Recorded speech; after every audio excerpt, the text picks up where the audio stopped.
Mia Kang has been featured in tons of magazines, including Sports Illustrated swimsuit issue. I mean, she's a model and virtually the best fighter ever. Why does nobody know who the hell she is? But do you know what happens behind the scenes? What each of those models has to go through? When you look at the super skinny photo of you, what do you think? Why was she starving herself? I grew up as the fat kid in class. I was heavily bullied, teased, made fun of, name-called, picked on, isolated. I spent a lot of my youth hating myself. I grew up in a house of addiction, narcotics, laxatives, diuretics. I never ate until I was 27 years old. I got to the point where I was like, I would rather just kill myself. How did you go from being a fat kid to becoming a skinny model? They wanted me to look like I was 17 and I was 27 and my body was fighting it. Full body dysmorphia. Anorexia, drug use, and bullying. This is my whole world. Since I was 13. A model who experienced the dark side of the industry firsthand. It's a fight with yourself. Wait a minute, how much weight did she gain? Why is she throwing her modeling career away? I grew up really overweight. I was heavily bullied, teased, made fun of, name-called, picked on, isolated. What I did have, though, was a major obsession with the Teenage Mutant Ninja Turtles.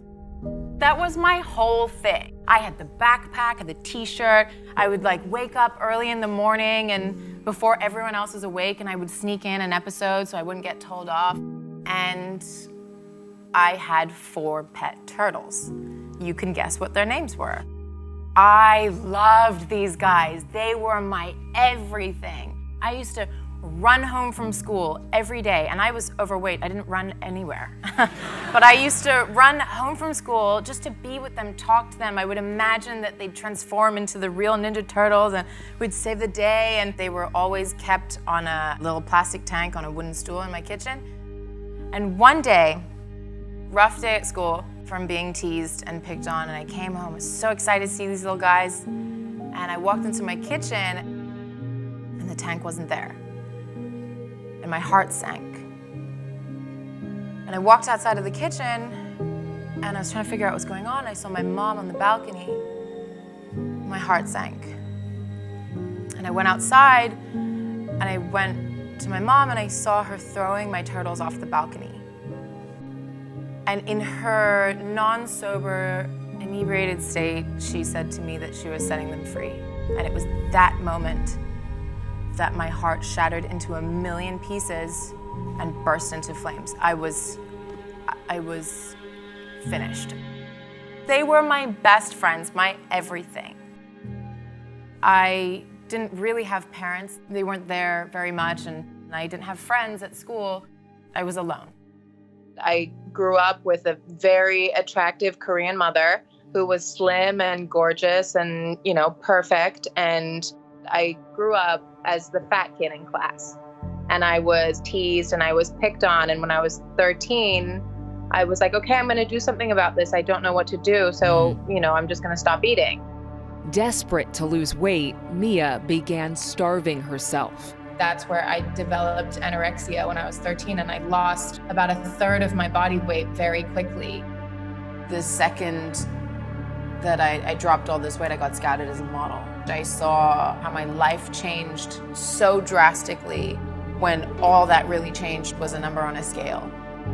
So that photo of me, the feedback that I got was that I'd never looked better, and I had a little bit more to lose. I was a couple pounds off. And I truly believed it. And since I was 13, this is my whole world.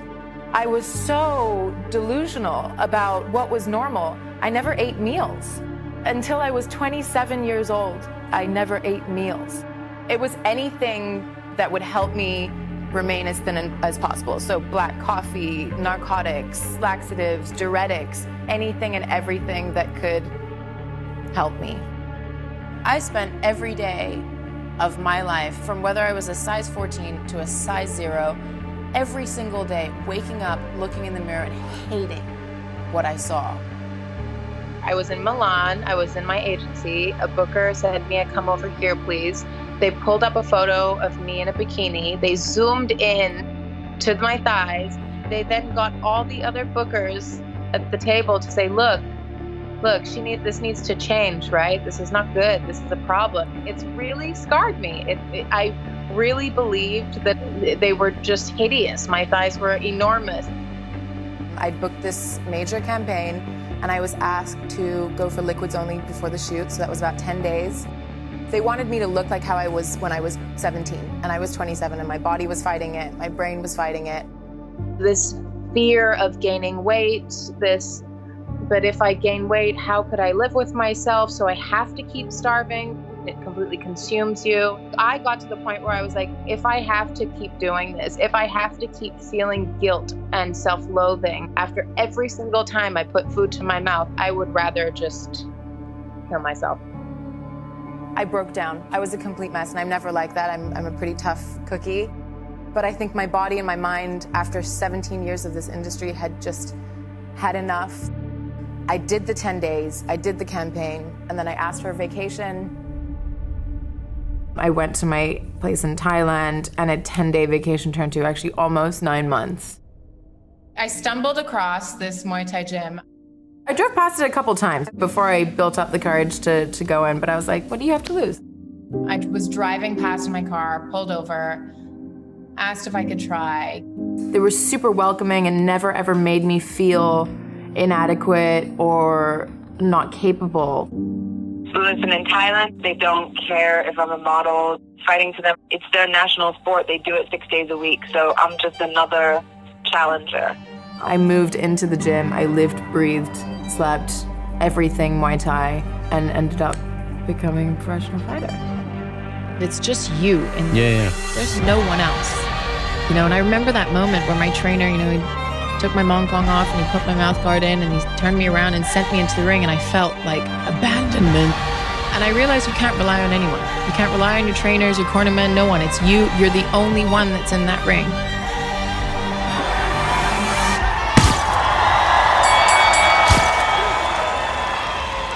I truly believe it's a fight with yourself. So forget your opponent. It's dealing with that emotion and all the things that you feel and your confidence and your insecurities. I think it was a great experience. I learned so much about myself. It made me realize that it's not about the physical, it's about the woman that you are. And that gave me the confidence to come back to the industry, come back to New York, and to say, listen, you guys, this is me, this is who I am. For the first time in my life, I'm healthy, confident, I feel powerful, and this is the woman that we should be having in our magazines and on our billboards. This is who we should have as a role model for all the young girls out there that are looking at these images and feeling insecure about themselves. Before I started boxing, I had no respect for my body. I thought that it had to look a certain way because everybody told me that it had to look a certain way. Now that I've started boxing, I have the utmost respect for my body. Find out who you are and who you are not, but more importantly, who you want to be. When I was little, I used to look at strong role models around me, and I used to take certain things from each one of them and apply them to myself. The Spice Girls, the Powerpuff Girls, the Ninja Turtles. I always knew that I wanted to be a strong and independent woman, and so I became one. Be yourself. Be unapologetically yourself. Be unique. Create yourself. Life is not about finding yourself. It's the journey of making those decisions and creating yourself and becoming who you want to become. The first minute, I thought, oh, I'm actually kind of competitive. And then he just blasted me. And then I was like, holy heck, because no one had ever knocked me down in a fight before, ever. And then he just jumped on me and just started twisting me and bending my arm, tore my knees out. He's put me in all these holes and just tearing them because he's expecting me to give up.